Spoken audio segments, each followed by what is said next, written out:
전년 동월 대비해서 12% 이상 증가를 했어요.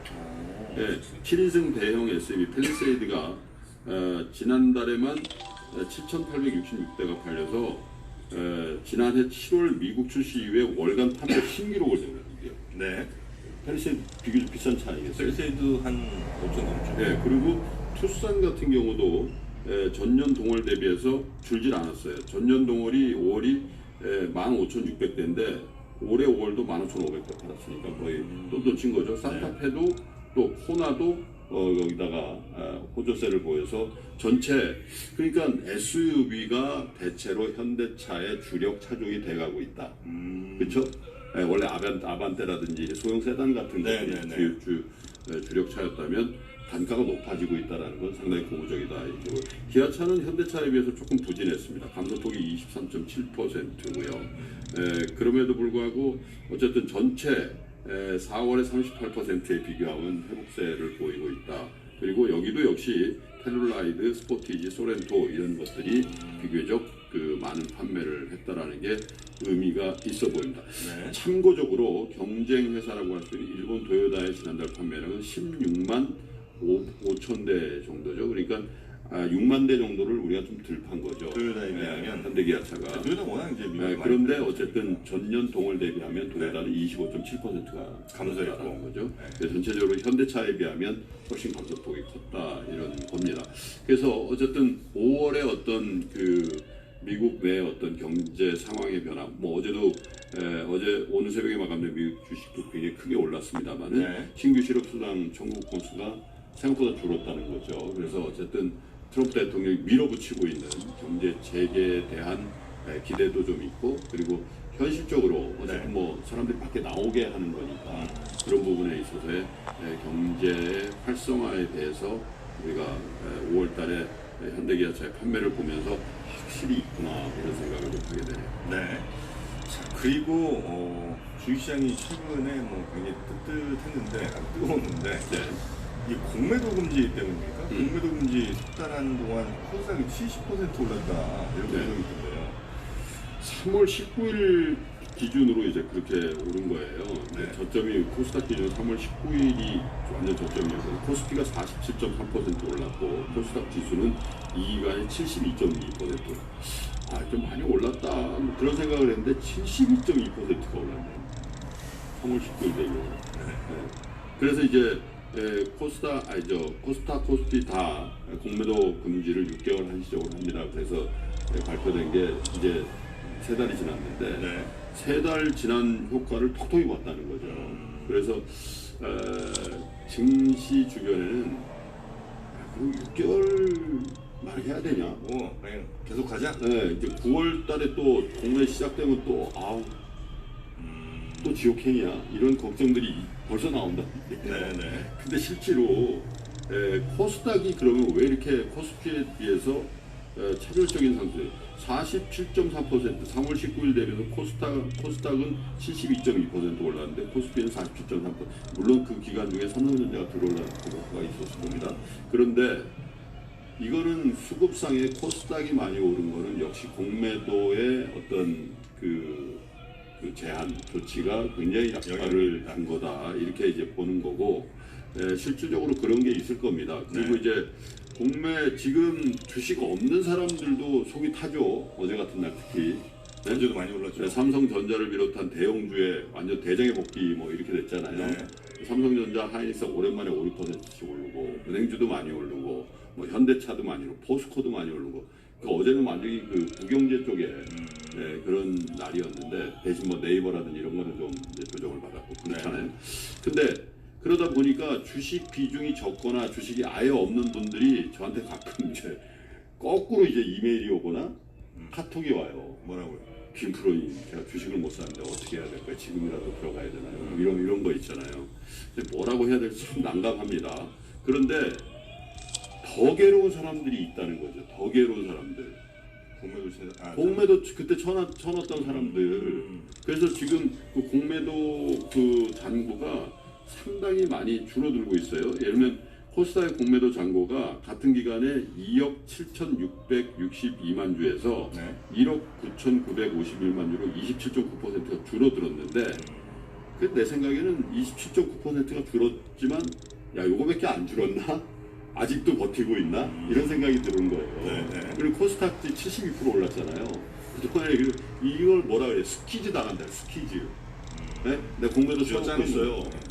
그럼 이제 이게 빌려서 판 거니까 어떻게 해야 돼요? 사서 넣어야 되잖아요. 네. 그런 상황에서 계속 이제 가격은 올라가죠. 그러면 이거는 제 잠이 안 오는 거예요. 그래서 사실은 공매도가 많은 종목이 주가가 오르면 더 탄력적으로 올라간다는 거예요. 왜냐면 이 사람들은 채워 넣는 물량까지 이제 들어오니까. 그런 게 일부 이제 코스닥 쪽에 공매도 비중이 높았던 종목 중에 이제 그런 현상들이 나타난다는 네. 거예요. 그래서 지금 보면 코스닥 쪽에 공매도 비중이 가장 높았던 그 공매도 잔고 비중이 높았던 기업들이 어디냐면 헬릭스미스, 이게 아픔이 있었던 데죠. HLB, KMW, 펄어비스, HLB 생명과학 이런 데들인데 물론 이제 주가 수익률이라는 게 뭐 어떤 건 높고 어떤 건 작습니다만은 어쨌든 이런 공매도 잔고가 높았던 종목들은 스키즈 당하고 있다 이렇게 보시면 될 것 같고 그 중에 이제 그 거래소도 보면은 거래소의 공매도 비중이 가장 높은 게 역대 계속 높아요. 셀트리온. 공매도 많은 주는 어떻게 알아요? 붐 나와요? 폼은 나오죠. HTS 보면. 그래요? 네. 그 셀트리온이 공매 비중이 가장 높았거든요. 3월 13일 기준으로 이때 이제 공매도 금지한 거니까 5월 29일 기준으로 9.4에서 7.0으로 줄어들었는데 이때 주가 상승률이 33.4%예요. 네. 대형 주치고는 매우 많이 오른 거죠. 그리고 이제 대표적으로 이 회사 괜찮나 했던 게 두산 인프라코어인데 여기 99% 올라버렸네. 공매도 비중이 3위였거든요. 그리고 HDC 현대산업개발 같은 경우도 공매도 비중이 5.4%였는데 여긴 보세요. 3월 13일날 공매도 비중이 전체 시가총액이 5.4%였거든요. 네. 근데 지금 5월 29일 얼마냐? 0.3이에요. 다 상환한 거지. 네, 0.3. 0.3 남은 분들은 지금 힘들 거예요. 왜냐하면 44%가 올랐단 말이에요. 그래서 공매도의 어떤 단기적인 주가 상승의 기여도는 분명히 있었다. 분명히 있었다. 그래서 이제 얘기가 그런 거예요. 그러면 누구를 위해서 공매를 하는 겁니까 도대체 이게?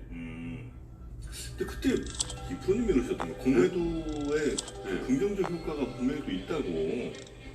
아니 세상에 어떤 정책에 그 긍정 부정의 효과가 없는 게 어딨어요. 이럴 때도 있고 저럴 때도 있는 거지. 근데 그래서 이제 생각해보는 게 공매도라는 게 시장의 유동성을 확대하고 또 과열을 방지하는 긍정적인 요소가 분명히 있죠. 네. 근데 저는 그때 3개월 전에 공매도 금지해야 된다라는 입장을 냈잖아요. 왜냐하면 그렇게 생각해본 거죠. 누구를 위해서 공매 제도를 만들었을까? 시장이 등락하고 있을 때 시장이 일단 살아나야 시장이 어느 정도 균형점 비슷한 그 부분에 있어야지 그 과열을 방지하고 또 유동성을 강화하고 페어밸류를 만드는 그 기능도 의미가 있는 거지. 다 죽고 있는데 그때는 의미가 없다. 그리고 또 한 가지 공매를 페어하게 시장 참여자들이 할 수 있는 상황이라면 그건 좀 다른 거예요. 근데 지금 우리나라 공매도 제도는 외국인과 기관 그리고 개인 투자자 간에 기울어진 운동량이라는 걸 참 말씀드리잖아요. 이렇게 해놓고서 이제 뭐 주가가 뭐 예를 들면 반토막 나고 그 이상 빠지고 있는데 공매 금지에 대해서 이게 맞냐 틀리냐를 얘기할 만한 상황이었는가? 과연 그때 공매를 계속 유지했다라면 지금 코스닥의 회복세가 이 정도 됐을까요? 물론 이제 공매제를 전면 금지합시다. 이 논리는 저도 찬성하지 않아요. 그러나 공매 제도가 누구를 위한 공매 제도인데 시장의 어떤 상황에 따라서 어떤 기능들을 하고 있는지에 대해서 한번 볼 수 있는 굉장히 좋은 기간이었지 않나 이런 생각이 듭니다. 네. 자, 이렇게 뉴스 3 3개 뉴스 전해드렸고요. 네. 저는 바로 시간이 많은 시간에 바로 우리 박정우 교수 만나도록 하겠습니다. 잠시 광고 듣고 옵니다.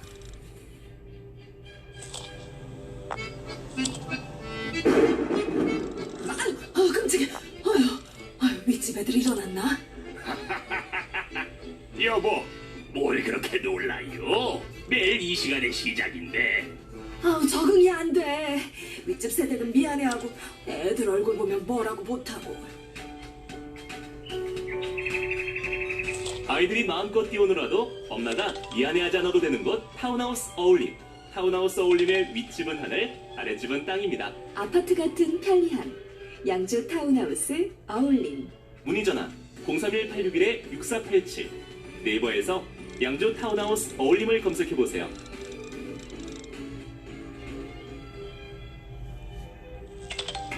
장내 균총을 이용한 신약이 류마티스 관절염을 치료할 수 있다는 생각 해보신 적이 있나요?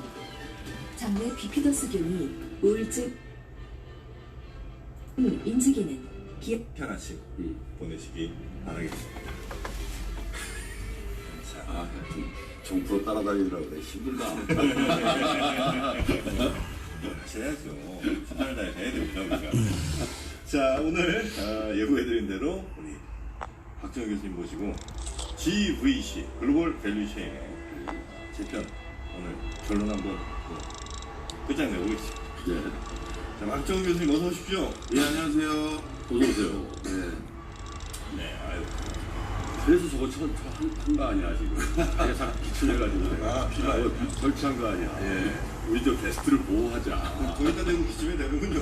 아니 지금 저 교수님 것도 안 나오지만 우리 것도 안 들어가요. 예. 어떻게 생각하세요? 예, 좋습니다. 지금 MK 다 가시잖아요. 예, 그렇죠. 어떻게 좀 차별점을 느끼십니까? 사실 MK보다도 이게 훨씬 더 튼실하게 만드는. 네, 거의 굉장히 없죠. 네. 약간 그 마이크만 좀 가까이 아, 예, 해주시면. 알겠습니다. 소리도 잘 들려요? 네. 김씨도 마이크를 뽑아버리시네. 네. 자, 그러면 오늘 박정희 교수님과 함께 네. 글로벌 밸류체인의 재편 어떻게 될 것인가 오늘 이제 확실하게 답을 좀 주시는 거죠? 뭐 사실 할 거는 너무 많은데 네. 오늘 또 급변하게 변화되는 것 중에서 요즘 자꾸 언론 보도가 잘 안 되는 부분이 하나 있어서 예. 그것도 하나 좀 말씀드리려고 예. 가져왔습니다. 사실 우리가 글로벌 밸류 체인이 변화된다라고 했었을 때 예. 과연 밸류가 뭔가요? 라고 여쭤보고 싶어요. 밸류? 예, 도대체 밸류가 뭐냐? 밸류. 사실 요즘은 대부분의 밸류가 예. 사실 무형자산, 기업의 특허로 대변되는 산업재산권들이에요. 예. 그래서 우리가 예를 들어서 S&P 500에 있는 어느 회사를 인수한다라고 했었을 때 예. 도대체 그 회사에 뭘 인수하는 거냐 이것을 카운트 해봐야 되잖아요. 그렇죠. 그런데 요즘은 사실 그 어떤 S&P 500에 있는 어떤 회사를 인수한다고 했었을 땐 예. 그 회사가 가지고 있는 뭐 토지라든가 공장이라든가 이런 걸 인수하는 게 아니라 그 회사들이 가지고 있는 브랜드, 상표, 디자인권, 특허, 실용신화를 인수하는 거거든요. 예. 이 비중이 얼마나 되냐 하면 1975년 S&P 500기업의 무형자산 비율은 전체 자산에서 17%밖에 아니었어요. 예. 그런데 2012년, 15년도에 S&P 500 기업들의 자산 규모에서 예. 무형자산, 특허나 실용신앙과 같은 무형자산이 차지하는 비중이 84%입니다. 와. 그러니까 그 회사를 산다라는 건 그 회사의 결국 지식재산권을 사는 거가 돼버린 거예요. 그렇죠. 특히 이거는 우리가 흔히 말하는 테크 기업이라고 할 수 있는 구글 같은 건 더 심한데요. 그러겠죠. 구글이 무슨 공장이 있고 제조 설비가 있어요. 네. 구글을 인수한다라고 했을 때 도대체 뭘 인수하냐라고 했었을 때 이런 지식재산권에 해당되는 네. 이걸 인수하는 비중이 구글은 95%에 해당됩니다. 자, 그렇다면 지금 밸류체인의 변화를 얘기했었을 때 바로 밸류 자체가 무형자산에 귀결되니 이 무형자산을 가지고 바로 치열한 전쟁 아닌 전쟁이 또 불거질 거예요. 예. 자, 이걸 좀 더 직접적으로 말씀드리면 예. 항상 미국은 본인들이 경기를 부양하거나 경기에 어려움이 있었을 때 예. 이 출혈 경영을 했던 그걸 나중에 벌충하기 위해서 반드시 국제적인 특허 소송을 대거 일으켰고요. 예. 아예 국제적인 특허 법률 체계를 바꿔서 네. 본인들의 밸류를 더욱더 많이 인정받을 수 있게끔 법 체계를 다 바꿔버립니다. 그래서 이번에도 똑같이 그런 일이 일어날 거라는 걸 사실 역사적으로 우리가 확인을 좀 할 수가 있고요. 예. 그래서 어떤 일들이 변화될 것인지 이걸 좀 설명을 드리려고 하는데요. 미국은 자기네들 좀 어렵다 싶으면 특허 소송을 전 세계적으로 막 한다고요? 특허 소송도 하고요. 전 세계적으로 특허라는 건 결국 어디까지를 법으로 보호해 줄 것이냐라는 게 국제사회의 그렇죠. 컨센서스가 있어야 되는데 그걸 마음대로 허들을 높여버리는 거예요. 좀 설명을 드리겠습니다. 미국은 사실 그러면 원래 이렇게 뭐 최근 경제가 안 좋았던 글로벌 금융위기 때 그때는 삼성에게 우리 삼성과 애플 특허 전쟁이 있었잖아요. 그렇죠. 예. 그리고 그 전에는 1980년대 후반에는 일본 기업들을 잡기 위해서 또 특허 분쟁을 일으켰어요. 예. 그럼 최근에만 그런 것이냐? 그건 아니고 미국은 사실 설립 초반부터 특허를 국가의 가장 중요한 기치로 내건 국가인데요. 네. 설립 때요? 예. 사실 제가 아는 법무부에서 OECD 36개국 국가 중에서 자국의 헌법 1조에 특허 보호가 명시되어 있는 국가는 미국밖에 없습니다. 1조에 들어가 있어요. 헌법 1조에? 헌법 그런 게 1조에 있어요? 정확히 미국 헌법 1조 8절 8항에 뭐라고 써있냐면요. 네. 제가 번역을 해왔는데요. 저작자와 발명자에게 그들의 저술과 발명에 대한 독점적인 권리를 일정 기간 확보해 줌으로써 과학과 기술 발달을 촉진시켜야 한다. 이게 헌법 1조 8절 8항에 들어가 있어요. 미국 헌법에. 그래요? 네. 이게 미국이 초반 그 헌법 1조에 이걸 넣었던 가장 큰 이유는 사실 미국의 아버지 국가 해당되는 국가가 어디겠습니까? 영국이죠. 네. 사실 영국이 전 세계 패권을 잡았을 때도 그게 특허 때문에 잡았다는 걸 자식 국가는 미국이 진작부터 알고 그걸 벤치마킹한 거거든요. 이것도 좀 설명을 드리면 영국 같은 경우는 사실 17세기만 하더라도 농업국가였어요. 거기는 산업혁명이 없었었습니다. 어디가 영국이요? 영국이요. 17세기까지. 오히려 유럽의 여러 국가들이 제조 기반이 많았거든요. 특히 그때는 스마트폰 같은 역할을 했던 게 시계공업이었어요. 네. 그때는 시계가 제일 중요한 매체였으니까요. 시계공업하고 철을 가공하는 업은 유럽이 번성했지 영국은 어떤 뭐 산업 제조 여건이 없었습니다. 예. 그런 영국이 우리가 계속적으로 이런 제조 여건을 실기하고 농업국가로만 발돋움할 수는 없다라고 해서 유럽의 여러 엔지니어들을 자국에 유치하기 위해서 그렇죠. 네. 1623년에 기술자의 기술에 대가를 지불하는 특허 제도를 전격적으로 시도합니다. 영국이. 그전에는 특허라는 게 없었어요? 그 전에도 되게 재밌는데 뭐 갑자기 역사 시간을 바뀌어버렸는데 사실 그 전에 유럽에서 최강 도시는 베니스였거든요. 상인들의 도시. 네. 근데 거기가 상인뿐만 아니라 가내 수공업이라고 했으면 길드들이 많았거든요. 그런데 베니스가 전 세계 최초의 특허 제도를 도입하는 도시입니다. 그래서 베니스라는 국가가 벌써 누군가의 창작에 대해서 확실한 대가를 지불해야 된다는 걸 만들어줬더니 전 세계 엔지니어들이 별로 모였던 거죠. 그렇죠. 그런데 그걸 보고 이제 17세기에 영국이 그걸 도입했고요. 네. 그러다 보니까 이발사였던 한 사람이 영국에 와서 방귀기를 만들고 그 다음에 제임스 와튼 다 아시잖아요. 증기기관 만들잖아. 이런 사람들이 영국에 와가지고 많은 사람들이 원래 영국 사람도 있지만 이런 사람들이 영국의 거점으로 활동하게 돼서 결국 산업혁명이 촉발된 게 특허제도 때문입니다. 그 뒤로 영국이 2세기 이상의 전성기를 누리는 걸 미국이 지켜보더니 아예 독립할 때부터 우리는 저거다. 우리가 세계 최강국 발돋움하는 건 엔지니어들에게 확실한 반대급부를 주는 거다. 해서 헌법 1조에 넣어버린 거예요. 자, 그래서 미국은 초창기부터 이렇게 특허라는 것이 국부를 늘리는데 가장 중요한 수단이라는 걸 알아왔었는데요. 자, 그런 과정에서 가장 먼저 대규모 손을 봤던 건 일본 기업들입니다. 미국이 그 당시 일본 기업들에게 얼마나 노이로제성으로 위축됐었냐 하면요. 그럴 수밖에 없는 게요. 제가 오늘 방송 준비하면서 역대 시가총액, 전 세계 시가총액 순위를 다시 한번 봤는데요. 일본 기업이 가장 전성기를 이루었던 1980년대 후반 그리고 1990년 초까지요. 전 세계 시가총액 1등 기업부터 10등 기업을 봤는데 제가 깜짝 놀랐어요. 상당히 많을 거라고는 알았는데 1990년을 기준으로 말씀드리면 전 세계 시가총액 1등 기업부터 10등 기업 중에서 일본 기업이 8개입니다. 한번 불러드릴게요. 1등부터 10등까지 중에 뭐 소니, 도요타 이런 거 다 들어가요. 한번 불러볼게요. 2등이 히타치고요. 3등이 파나소닉이고 5등이 네기고 6등이 소니, 7등이 후지츠, 8등이 닌텐도, 9등이 후지필름, 10등이 샤페. 그 자동차는 없네. 없어요. 전자네, 전자. 네, 물론 30위권까지 하면 또 더 일본 기업이 많아요. 말 그대로 미국 기업은 찾을 수가 없는 상태고 일본의 전성기죠. 바로 이런 상태에서 그 당시 이코노미스트들 사이에서 재밌는 농담이 있었었는데 냉전은 끝났다. 하지만 진정한 승자는 일본이었구나. 이런 얘기들 그 당시 많이 했었는데요. 그래서 미국은 이 당시 일본을 잡아내리기 위해서 어떻게 했느냐. 제가 좀 전에 말씀드린 거 있잖아요. 본인들이 경제적으로 위축될 땐 항상 특허를 가지고 밸류를 다시 창출해요. 그래서 일본의 여러 기술들이 우리 기술을 도용했다, 남용했다. 요즘 중국에다 얘기하는 것처럼 그래. 예, 그걸 그대로 조치를 했는데 어떻게 했냐면 1982년부터 IBM은 히타치가 우리 기술 몰래 빼갔다라고 지속적으로 고소해서 계속 합의금을 받아왔었고요. 그 다음에 일본 반도체 기업에는 우리 그 슈퍼 301조라는 거 많이 들어보셨죠? 아, 그렇죠. 예. 네. 그 당시는 사실 그냥 301조였어요. 무역법 301조. 근데 1988년을 제가 기억하는데 무역법 301조 가지고 일본 기업을 잡아낼 수가 없다.